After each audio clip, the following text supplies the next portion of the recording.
त्वमिना पिता वसो त्वं माता शतक्रतो बभूवित् अधाते सुम्नईमहे। ओम तद्विष्णु परमं पदं सदा पश्यन्त सूर्या दिवीव चक्षुराततम्।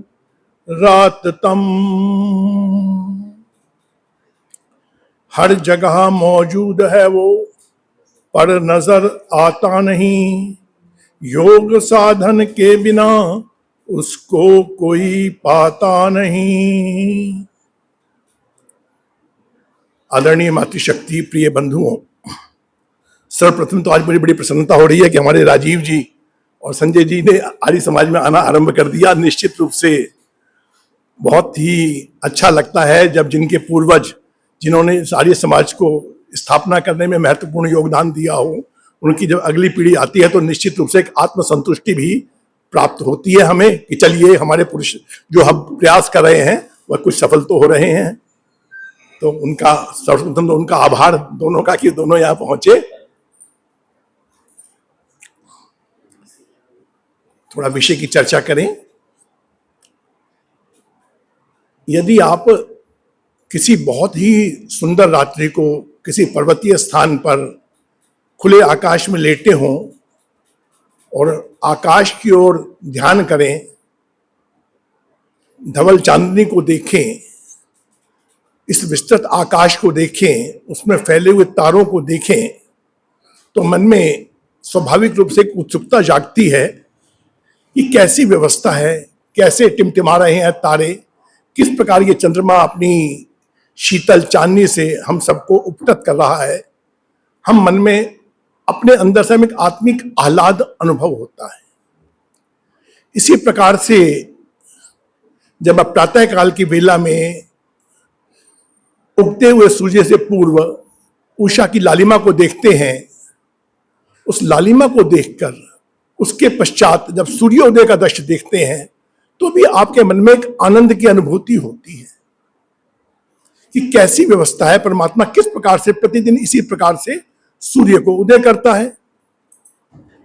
आप यदि समुद्र तट पर जाएं, पूर्णिमा का दिन हो, रात्रि हो, और जब आप चंद्रमा आकाश में पूर्ण अपनी कलाओं के साथ उदित हो और उस समय जब आप समुद्र में उठते हुए ज्वार को देखते हैं, जब समुद्र की हाई टाइड को देखते हैं कि 15-15 फुट ऊपर हाई टाइड जाकर उस चंद्रमा की ओर आकर्षित हो रही है, तो भी मन में एक आकर्षण उत्पन्न होता है। परमात्मा तेरी क्या व्यवस्था है, कैसे ये सब चल रहा है, कैसी ये व्यवस्थाएं हैं, किस प्रकार से यह गतिमान है संसार।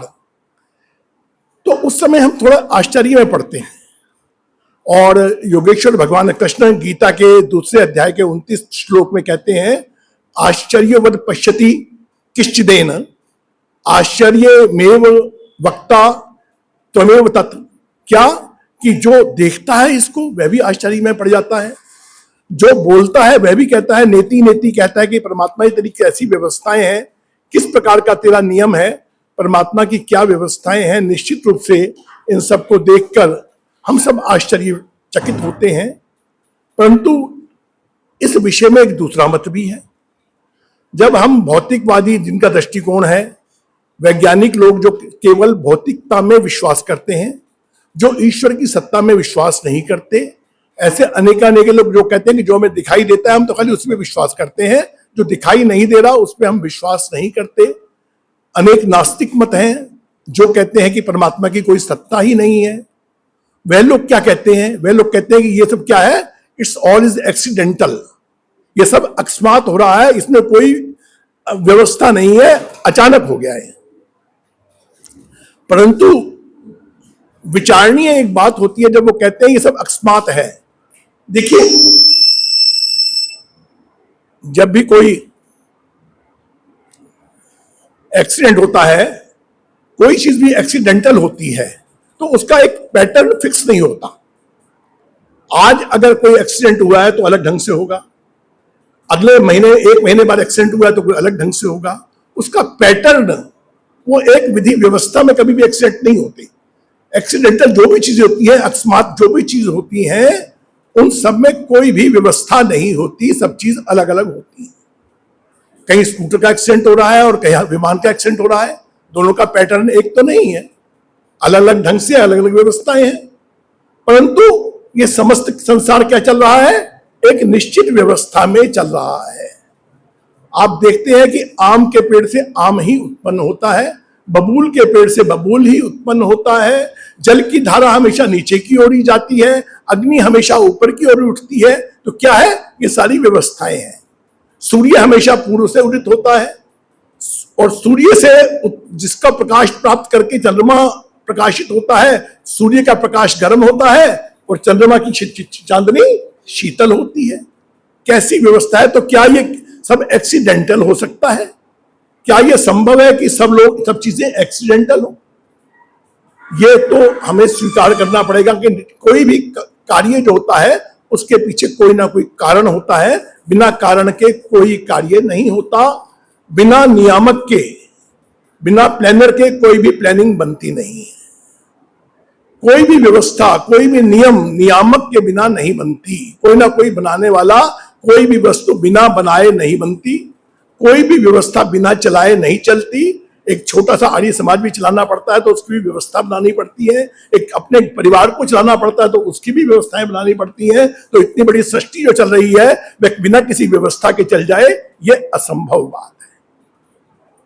इसलिए हमें ध्यान करना पड़ता है कि किसने व्योम सजाया, ये संसार, ये सृष्टि में व्योम आकाश किसने सजाया है, ये किसने ये संसार बनाया है, कैसे ये चल रहा है, इस समस्त बातों में विचार करना होता है। तो इस समस्त जो बातें हैं, इन सब का जो उत्तर देता है वह वेद हमें स्वयं देता है। परमात्मा हमें स्वयं उत्तर देते हैं हर प्रश्न का। हमारे जितने भी प्रश्न उठेंगे संसार में, जितने भी हमारे मन में संभावनाएं उठेंगी, उन सब का समाधान कौन देगा? वह परम पिता परमात्मा अपने वेद व्यवस्था में देगा।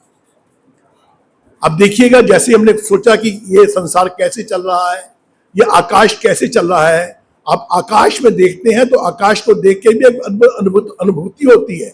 आकाश में जो छोटे छोटे तारे टिमटिमाते हुए देखते हैं हम, उन तारों की व्यवस्था कितनी कैसे है, वे तारे हैं क्या, इतनी बड़ी ग्रह हैं, इतने उपग्रह हैं, इतने नक्षत्र हैं, इतने उल्का पिंड हैं, एस्ट्रॉइड्स हैं उसमें, हमारे उसमें, वे सब कैसे चल रहे हैं इस आकाश में। सब अपनी अपनी धुरी पे, अपनी अपनी ऑर्बिट में सब चल रहे हैं, सब अपनी अपनी व्यवस्था में चल रहे हैं, कभी कोई एक दूसरे से नहीं टकरा रहा।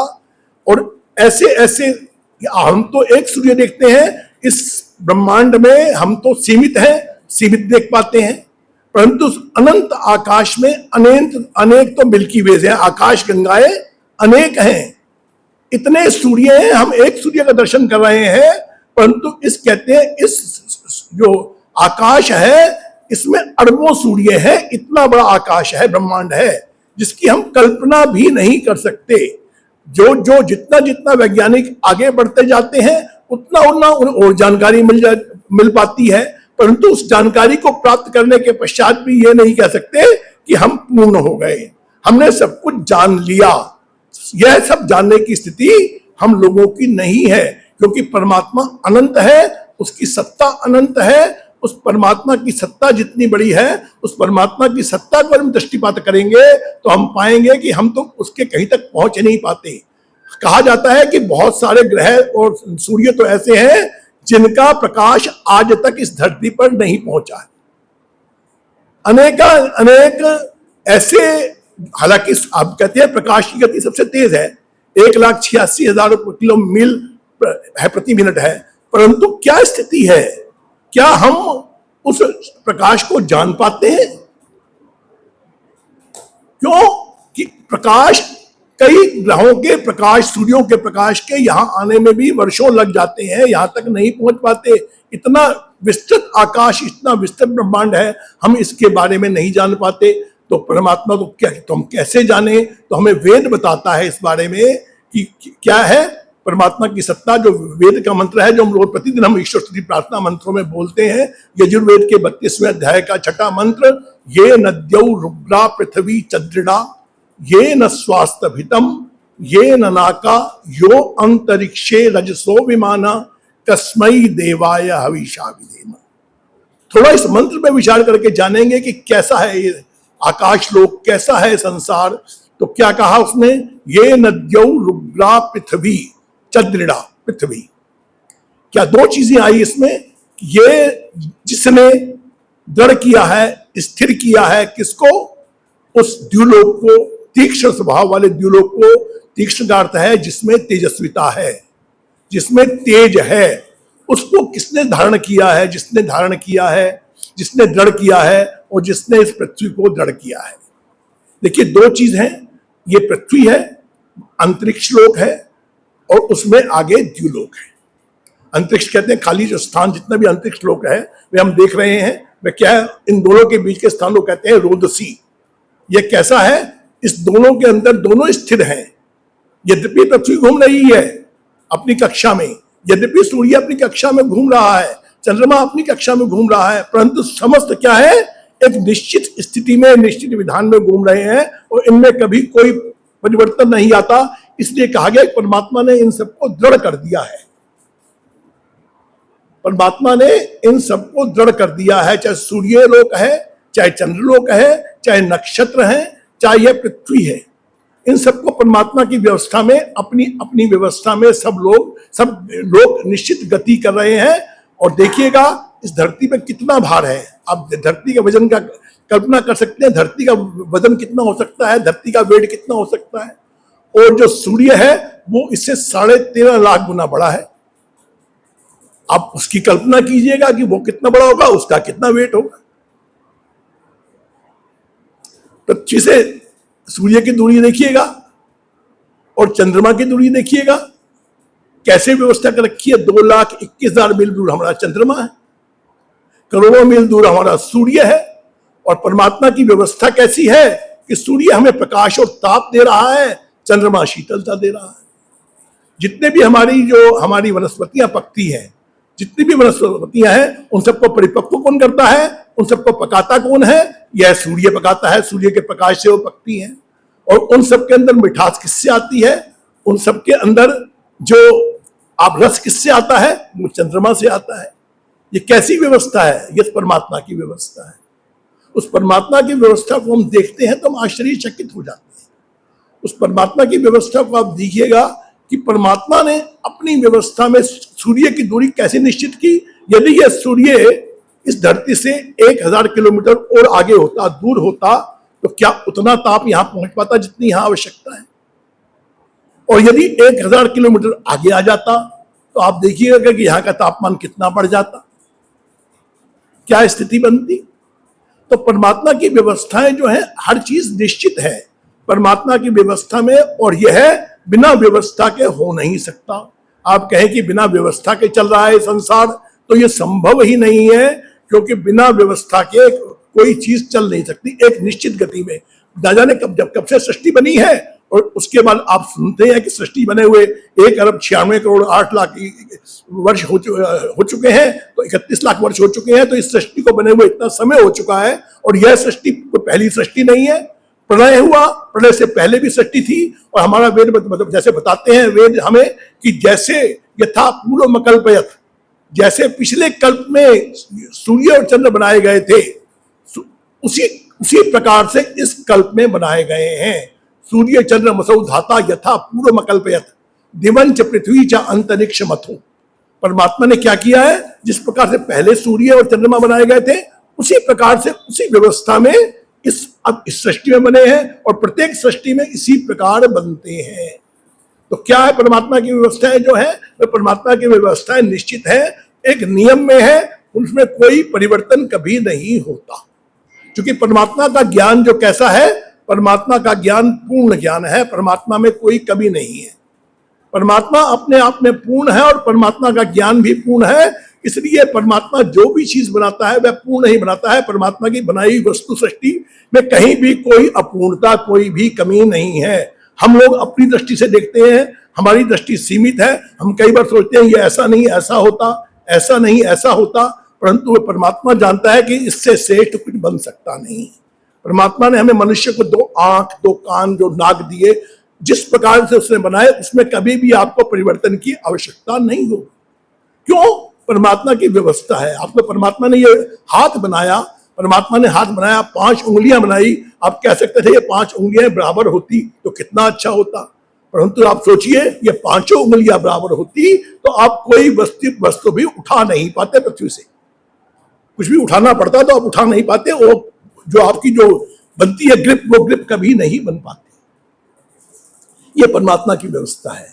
परमात्मा ने आपके हाथों में लकीरें बनाई हैं, ये लकीरें अगर नहीं बनती तो आपका हाथ यह मोड़ नहीं पाता। आप चाहते कि ऐसे घुमा मुट्ठी बंद कर ले तो आप मुट्ठी बंद नहीं कर पाते। तो इसलिए परमात्मा की जो व्यवस्थाएं हैं, जितनी व्यवस्थाएं हैं परमात्मा की, वह सारी व्यवस्थाएं अपने आप में पूर्ण हैं। इसलिए जो भी चीज बनी है, चाहे हमारा शरीर बना है, चाहे ये संसार बना है, चाहे ये पृथ्वी है, ये सब जो कैसी है अपने आप में पूर्ण है और आपको आपकी आवश्यकताओं की पूर्ति करने वाली हैं, आपको सुख देने वाली हैं। परमात्मा ने इस पृथ्वी को जड़ बनाया, पोला नहीं बनाया। पोला बनाता तो आप उस पर खड़े नहीं हो सकते थे। आप देखिए परमात्मा, ये स्त्री कितनी, ये धरती कितनी धैर्यवान है। आप इसमें मल मूत्र सब कुछ करते हैं, गंदा करते हैं, आप इसको आप कितना वजन से डालते हैं, परंतु क्या कितना खोदते हैं, कितना खदान करते हैं, कितना इसके अंदर से निकालते हैं, परंतु क्या कभी पृथ्वी ने आपको दोष दिया? नहीं दिया। क्यों? परमात्मा की व्यवस्था में पृथ्वी धैर्यवान है, द्युलोक जो है प्रकाशवान है। इसलिए जब कहा जाता है, उपमा भी दी जाती है पति पत्नी के, तो कहा जाता है पति को कैसा होना चाहिए? तेजस्वी होना चाहिए, द्युलोक के समान। और पत्नी को कैसा होना चाहिए? पत्नी को धैर्यवान होना चाहिए, जैसे पृथ्वी है। वेद कहता है द्यो जो है पति है और पृथ्वी जो है वह पत्नी है। तो इसलिए परमात्मा की जो व्यवस्थाएं हैं, वह व्यवस्थाएं अपने आप में पूर्ण हैं। तो परमात्मा ने पहले ही बताया कि इस आकाश में जो चल रही है मिल्की वेज है, जितने भी आकाश गंगाएं हैं, जितने भी आकाश में ग्रह नक्षत्र चल रहे हैं, सब अपनी अपनी निश्चित गति में, निश्चित कक्षा में, ऑर्बिट्स में चल रहे हैं, और यह सब उस परमात्मा की व्यवस्था के कारण ही है। इसलिए उस परमात्मा ने ही इस आकाश गंगाओं को, इस सूर्य को, अनेक चंद्रमा, अनेक सूर्य जो इस ब्रह्मांड में है, उन सबको परमात्मा ने अपनी व्यवस्था में संभाला हुआ है। इसलिए वह परमात्मा कैसा है? महतो महियान है। हम इसको एक्सीडेंटल नहीं कह सकते। इस संसार को, यह संसार एक निश्चित व्यवस्था में चल रहा है। तो ये जो पहली बार बताई गई आपको, ये दद्यो रुद्रा पृथ्वी चंद्रिणा, उसके बाद में ये न स्वास्थ्य भितम ये न नाका। क्या कहा गया इसमें? परमात्मा ने हमें सब सुख प्रदान किए हैं। सब सुख देने वाला परमात्मा ही है। जितने भी सुख हैं इस संसार के, वह सब उस परमात्मा की व्यवस्था में प्राप्त हो रहे हैं। अब कहेंगे सुख क्या है जी? सुख क्या है? सामान्यतः तो कहा जाता है जो हमारे अनुकूल वेदनीय सुखम, प्रतिकूल वेदनीयम दुखम। जो अनुकूल वेदना में होती है, जो अनुकूल हमें अनुभव होता है इंद्रियों के, वो सुख लगता है। जो प्रतिकूल होता है वह दुख होता है। परंतु परमात्मा आपको कितने सुख दे रहा है उसकी आप कल्पना भी नहीं कर सकते। आप बहुत चीजों को बहुत सामान्य मानते हैं, क्योंकि एक रूटीन में है, उनमें हमारा कोई मूल्य नहीं लग रहा, इसलिए हम कहते हैं बहुत सामान्य बात है। परंतु यदि वो वस्तुएं प्राप्त ना हो तो हमारा जीवन जीना कष्ट में हो जाए। परमात्मा सबसे बड़ा सुख ये दे रहा है आपको। परमात्मा आपको हर समय आपको प्राणवायु प्रदान कर रहा है। इससे बड़ा सुख आपके लिए क्या हो सकता है? 1 सेकंड भी हमें प्राणवायु प्राप्त ना हो तो हम जीवित नहीं रह सकते। हम अपना सर्वस्व देने को तैयार हो जाएंगे कुछ सांसों के लिए, और वह परमात्मा आपको ये प्राणवायु निरंतर प्रदान कर रहा है। तो इससे बड़ा परमात्मा सुख आपको क्या दे? परमात्मा आपको जल दे रहा है, इससे बड़ा सुख आपको क्या है? अभी आपने घटना सुनी होगी, सहारा रेगिस्तान में एक बस खराब हो गई। उस बस खराब होने के कारण वहां पे जल की कोई व्यवस्था नहीं थी। पूरे बस के समस्त यात्री वहां देहांत हो गया, केवल जल ना होने के कारण। तो परमात्मा क्या दे रहा है आपको? हर पल जल दे रहा है, अन्न दे रहा है, आपको भोजन की व्यवस्था कर रहा है। इससे बड़ा सुख हमारे लिए क्या हो सकता है? हम इन चीजों की गणना कभी करते हैं क्या? परमात्मा हमें कितना सुख दे रहा है। भौतिक सुख, ऐन्द्रिक सुख तो हमें प्राप्त हो ही रहे हैं, वह परमात्मा की कृपा से ही प्राप्त हो रहे हैं। समस्त हम पुरुषार्थ हम करते हैं, लेकिन कृपा परमात्मा की है, बिना पुरुषार्थ की भी प्राप्त नहीं हो सकते। समस्त भौतिक साधनों को प्राप्त करने के लिए हमें पुरुषार्थ करना पड़ता है, बिना पुरुषार्थ परमात्मा की व्यवस्था है। आप पुरुषार्थ करेंगे तो प्राप्त करेंगे, परंतु पुरुषार्थ करने के लिए सामर्थ्य शरीर को कौन दे रहा है? शरीर को बल कौन दे रहा है? पिछले हफ्ते चर्चा हो रही थी ना, आत्मदा बलदा। वह परमात्मा आत्मा को भी बल देता है, शरीर को भी बल देता है और समाज को भी बल देता है। तो परमात्मा समस्त बलों का देने वाला कौन है? वह परमात्मा है। उस परमात्मा की कृपा से ही हमें सब कुछ प्राप्त हो रहा है। तो परमात्मा समस्त सुख देने वाला, इस सृष्टि में समस्त सुख देने वाला परमात्मा है। पहले भी चर्चा होती है, आमतौर पे दो चीजें होती हैं। कुछ समान वस्तुएं ऐसी हैं जिनकी की प्राइस है, कुछ चीजें ऐसी हैं जिनकी वैल्यू है। आप सोने को कह सकते हैं सोने का प्राइस बहुत ऊंचा है, आप कह सकते हैं हीरा है, डायमंड्स है, उनके प्राइस बहुत महंगे हैं। आप कहते हैं प्लेटिनम है, वो बहुत महंगा है। कोई बात नहीं, महंगा है, उनका क्या है? प्राइस है। और कुछ चीजें हैं जिनकी वैल्यू है। आपकी जो आप सांस ले रहे हैं इसकी वैल्यू है, जो आप ऑक्सीजन ले रहे हैं वह वैल्यूबल है। उस जो वैल्यूबल चीज है उनके बिना आप जी नहीं सकते। चाहे प्राइस चीजों के बिना आप जी सकते हैं, जो महंगी से महंगी वस्तु है आप सोने के बिना जी सकते हैं। कोई आवश्यकता नहीं जीवन के लिए कि सोना होना आवश्यक है, कोई आवश्यकता नहीं कि जीने में हमारे पास होना डायमंड होना आवश्यक है, और कोई आवश्यकता नहीं कि महंगी वस्तुएं महंगे कपड़े हम पे हों आवश्यक है। परंतु अन्न हमारे लिए आवश्यक है, जल हमारे लिए आवश्यक है, ये वायु हमारे लिए आवश्यक है। तो परमात्मा ने क्या कर रखा है? परमात्मा ने ये सब हमें सहज ही सुलभ करा रखे हैं, आसानी से प्राप्त हमें हो जाते हैं। तो इससे बड़ा सुख परमात्मा हमें क्या दे सकता है? और उसके बाद बताया ये न ना कहा, न ना कहा, ये विशेष शब्द है। आमतौर पर हम कह सकते हैं कि मोक्ष के हम कहते हैं जिसने मोक्ष को प्रदान किया है परमात्मा ने। मोक्ष की परिभाषा जब की जाती है तो जो सांख्य दर्शन कहता है जहां तीनों दुखों की अत्यंत निवृत्ति है, वहां सुख की बात नहीं है। जब तीनों की निवृत्ति हो जाएगी तो सुख स्वाभाविक रूप से आ जाएगा, जब दुख निवृत्त हो जाएंगे। लेकिन उसमें क्या है? अत्यंत निवृत्ति है, वहां कहीं कोई दुख नाम की वस्तु है ही नहीं। जहां पे मोक्ष है तो उसमें क्या? न ना आका, क्या कहते हैं सुख को? न कह दुख, और न का क्या हुआ? वह पूर्ण रूप से अत्यंत दुखों की निवृत्ति। जहां सुख की बात नहीं, पूर्ण निवृत्ति है दुखों से। दुख नाम की कोई वस्तु नहीं है जिस मोक्ष में। वह मोक्ष भी कौन प्रदान करता है? वह परम पिता परमात्मा की व्यवस्था में ही प्राप्त होता है। उसी की व्यवस्था में है। परमात्मा का सानिध्य जो है हमें मोक्ष में परम सुख की प्राप्ति कराता है। परंतु होता किससे है? उस परमात्मा ने ही स्तंभित किया हुआ है। उस परमात्मा के ही व्यवस्था में, नियमों में वह व्यवस्थाएं हैं कि कैसे हमें सुख प्राप्त होना है, किस प्रकार से हमें दुखों से निवृत्त होना है, किस प्रकार से परम आनंद की प्राप्ति करनी है। क्योंकि भौतिक सुख में और मोक्ष के सुख में बड़ा अंतर है। भौतिक सुखों में हम क्या देखते हैं? हम सांसारिक वस्तुओं की कामना करते हैं, भौतिक सुख प्राप्त करते हैं। परंतु मोक्ष की अवस्था में आपको इन जितने भी सांसारिक सुख हैं इन सबकी कोई आवश्यकता कभी नहीं रहती, क्योंकि जो परमानंद जब प्राप्त हो गया उस स्थिति में आप जाने के बाद आपको किसी भी भौतिक सुख की कोई प्राप्ति की कामना नहीं रहेगी। आपकी इच्छा ही नहीं होगी इन वस्तुओं की, सांसारिक वस्तुओं की कोई इच्छा ही नहीं होती। आप देखिए समाधि अवस्था में जब पहुंचता है, समाधि अवस्था क्या है? समाधि अवस्था क्या है? मोक्ष की एक झलक है। जब प्रज्ञात समाधि में व्यक्ति पहुंचता है ऐसा, तो उस समय क्या होता है? उस समय आपको जो परम आनंद की प्राप्ति होती है। हालांकि ये सामान्य बात नहीं है कि हम कह सके कि हमें अनुभूति हो जाएगी, लेकिन जिनको ये अनुभूति होती है, जिन योगियों तपस्वियों को वो अनुभूति होती है, उनके लिए वो आनंद जो है, उस आनंद का कोई मुकाबला नहीं हो सकता। वो उसे कहा जाता है गूंगे का गुड़ है। आप अपने शब्दों में उसको व्यक्त नहीं कर सकते कि वो कितना सुख है, क्या सुख है। वो शब्दों की अनुभूति का विषय नहीं, इंद्रियों का विषय नहीं है। इसी प्रकार से मोक्ष का सुख जो होता है वो इंद्रियों का विषय नहीं है, अतीन्द्रिय सुख है।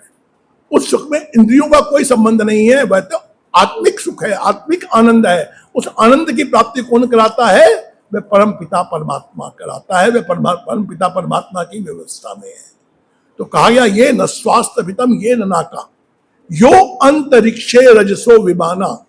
क्या कहा कि परमात्मा ने जो अंतरिक्ष लोक है उसमें रजस कहते हैं लोगों को, अनेक लोग हैं, मंगल ग्रह है, शुक्र ग्रह है, शनि ग्रह है, जितने भी ग्रह चल रहे हैं अपनी अपनी ऑर्बिट्स में, उन सबको क्या है एक विशेष मान युक्त गति में, निश्चित गति में उन सबको भ्रमण कराता है।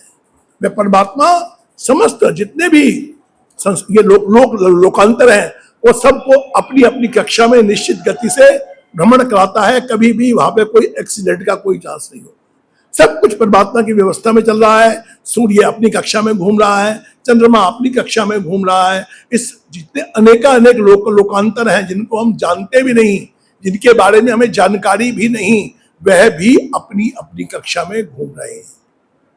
किसकी व्यवस्था में? उस परमात्मा की व्यवस्था में। और हम कहते हैं ना कि परमात्मा की क्या विशेषता है? परमात्मा सर्वशक्तिमान है। सर्वशक्तिमान क्यों है? वह परमात्मा सर्वव्यापक है, क्योंकि जहां पे जो वस्तु नहीं होगी वहां पर उसकी सत्ता नहीं होगी, परंतु परमात्मा की सत्ता समस्त ब्रह्मांड में है और वह परमात्मा की सत्ता हर पूरे ब्रह्मांड में है। इसलिए सारी व्यवस्थाएं परमात्मा अपने आप देखता है। हम एक मंत्र सुनते हैं, वेद मंत्र है, हम संध्या में बोलते हैं चित्रम देवानाम उद्गादनीकम। तो क्या है चित्रम? वह परमात्मा कैसा है? वह परमात्मा विचित्र है, विरूप है, विरंग है। वह परमात्मा अनंत है, उस परमात्मा की व्यवस्थाएं अनंत हैं। उस परमात्मा के बारे में हम कहते हैं नेति नेति नाइति नाइति। हम जान ही नहीं पाते उसको पूर्ण को, क्योंकि हम क्या है? हमारी सीमाएं हैं।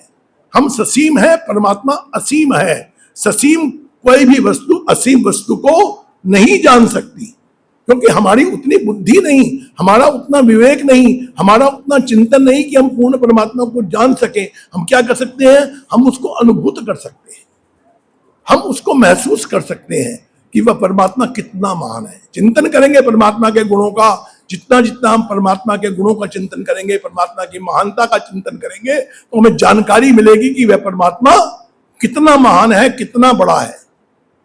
परमात्मा की सृष्टि चल रही है तो हम कहते हैं ना, हम फेवर सुनते हैं, भजन आता है कि कैसी प्रभु जी तूने काया नात बांधी, हर दिन के साथ देखो एक रात बांधी। आप कैसे सुनते हैं कि परमात्मा की क्या व्यवस्थाएं हैं, परमात्मा तूने कैसी व्यवस्थाएं की है कि सूर्य न जाने सबसे सृष्टि बनी है, चल रहा है, निरंतर गतिमान है, परंतु कभी आपने कहा सूर्य थक गया, आज सूर्य को रेस्ट चाहिए, आज सूर्य को आराम चाहिए ना। उसकी व्यवस्था है, पूर्ण है। और उसके पश्चात भी कहते हैं कि जब प्रलय से पूर्व भी ये समस्त ब्रह्मांड उस परमात्मा के अंदर ही निहित है, क्योंकि परमात्मा को क्या कहते हैं? नाम है परमात्मा का हिरण्यगर्भ। जितने भी चमकीले पदार्थ हैं वह सब उस परमात्मा के अंदर ही समाहित हैं, उस परमात्मा की व्यवस्था के अंदर ही है, उस परमात्मा के अंदर ही है। ऐसे परमात्मा को हमें जानना चाहिए, हम जितना जान सकते हैं अनुभूत करना चाहिए। तो उसके लिए कहा गया कस्मै देवाय हविषा विधेम। हम उस सुख स्वरूप, परमात्मा कैसा है? सुख स्वरूप है। हम कई बार कहते हैं हमें दुख परमात्मा ने दे दिया, परंतु परमात्मा के पास तो दुख है ही नहीं। दुख जो भी है हमारे कर्मों के कारण होते हैं, परमात्मा के पास कहीं कोई दुख का खाना नहीं। परमात्मा कैसा है? परमात्मा का नाम है सच्चिदानंद, सत्य चित्त और आनंद स्वरूप। जो आनंद स्वरूप है, आनंद ही जिसका केवल स्वरूप है, उसके पास दुख का तो कोई लेश मात्र भी नहीं, वहां दुख है ही नहीं। जब दुख है नहीं तो दुख देगा कैसे? वो जिसके पास जो वस्तु है ही नहीं वो कैसे दे देगा? जो दुख मिलता है वो हमें अपने हमारे कर्मों के कारण मिलता है। परमात्मा की व्यवस्था तो है, नियम तो है, उसके नियम के अनुकूल चलेंगे सुख पाएंगे, नियम के प्रतिकूल चलेंगे दुख पाएंगे, ये निश्चित है, क्योंकि उसकी व्यवस्था है, नियम है। परंतु परमात्मा के पास व्यक्तिगत अपने पास कोई दुख का खाना नहीं है। तो वह परमात्मा कैसा है? कस्मै देवाय, उस सुख स्वरूप परमात्मा। क्या करें? हमें मोक्ष को प्राप्त करना है, उसके आनंद को प्राप्त करना है, तो क्या करना पड़ेगा? पूर्ण पुरुषार्थ करना पड़ेगा। अपनी आत्मबल से पूर्ण पुरुषार्थ करके अपने जीवन को पवित्र बना के श्रेष्ठ जीवन के माध्यम से, अपने श्रेष्ठ कर्मों के माध्यम से उस परमात्मा के आनंद को प्राप्त करने के लिए हमें प्रयास करना पड़ेगा। उस परमात्मा को हवि देनी पड़ेगी, हविषा विधेन। जिस तरह हम यज्ञ में कहते हैं हम हवि दे रहे हैं, तो यज्ञ में हम सामग्री की देते हैं, क्योंकि सामग्री से घी की देते हैं, सामग्री और घी से उसकी वृद्धि होती है अग्नि की, और यदि इसी प्रकार से परमात्मा को हवि देनी है तो परमात्मा को किस प्रकार से हवि देंगे? परमात्मा को हम अपने शुभ कर्मों की हवि देंगे। श्रेष्ठ कर्मों के द्वारा, उत्तम कर्मों के द्वारा परमात्मा की उपासना क्या है? परमात्मा की आज्ञा का पालन करना। परमात्मा की भक्ति क्या है? परमात्मा की आज्ञा का पालन करना। यदि हम उस परमात्मा की आज्ञा पालन करते हैं, हम उस परमात्मा की आज्ञा के अनुसार अपना जीवन बिताते हैं, यदि हम वेद के अनुकूल अपना जीवन बिताते हैं, तो हम उस परमात्मा को हवि प्रदान कर रहे हैं। उस हवि को प्रदान करने के लिए क्या करना पड़ेगा? पहले हमें मानसिक रूप से तैयार होना पड़ेगा। और मानसिक रूप से तैयार होने का क्या साधन है? ये सत्संग, स्वाध्याय, यज्ञ, ये सब क्या है? ये मानसिक तैयारी के साधन है, ताकि हम मानसिक रूप से इतने परिपक्व हो पाए कि किसी भी लोभ लालच के वश में आकर हम कोई पाप कर्म ना करें। जितना जितना हम परमात्मा का सुख चाहते हैं तो उतनी उतनी परमात्मा को हमें प्रदान करनी पड़ेगी, अपने श्रेष्ठ कर्मों की, अपने शुभ कर्मों की। यदि हम श्रेष्ठ और शुभ कर्म जीवन में करेंगे तो हमारे जीवन में आनंद और सुख स्वभावतः आता चला जाएगा। जितना जितना हम सुख चाहते हैं परमात्मा से, तो हम परमात्मा की उतनी भक्ति किया करें। अपने मन से, वचन से, कर्म से अपने जीवन को पवित्र बना के, अपने जीवन में सद्गुणों का आधान करके, अपने श्रेष्ठ कर्मों के द्वारा हम जितनी परमात्मा को हवि प्रदान करेंगे, उतना उतना जीवन हमारा श्रेष्ठ और उत्तम बनेगा। और जितनी परमात्मा में हमारी आस्था बढ़ती जाएगी, जितना जितना हम परमात्मा के प्रति समर्पित होते जाएंगे, उतना उतना सुख हमारे जीवन में स्वाभाविक रूप से आना आरंभ हो जाएगा। क्योंकि उस समय क्या होगा, जब हम अपने अहम को मानते हैं कि मैं कर रहा हूं, तो उस समय क्या होता है, अगर मैं कुछ का बेशक गलत होता है तो मैं ये मानता हूं कि ये जो है गलत हुआ, गलत इसलिए हुआ क्योंकि मैंने किया। परंतु यदि मैं परमात्मा की व्यवस्था को स्वीकार करूंगा कि परमात्मा की व्यवस्था में मुझे दंड मिला है मेरे गलत कर्मों का, तो मुझे उतना कष्ट नहीं होने का। मैं मान जाऊंगा ना कि परमात्मा की व्यवस्था है, उस नियम को, व्यवस्था को मुझे स्वीकार कर लूंगा, तो जीवन में मुझे दुखों की अनुभूति कम होगी, जीवन में सुखों का आधान अलग होगा। जितना जितना हम इस दिशा में बढ़ते जाएंगे, उतना जीवन में हमारे आनंद आता जाएगा। हम सबको प्रयास करना चाहिए कि अपने जीवन को उत्तम और पवित्र बनाएं। अपनी वाणी को विराम देता हूं। ओम शांति शांति शांति।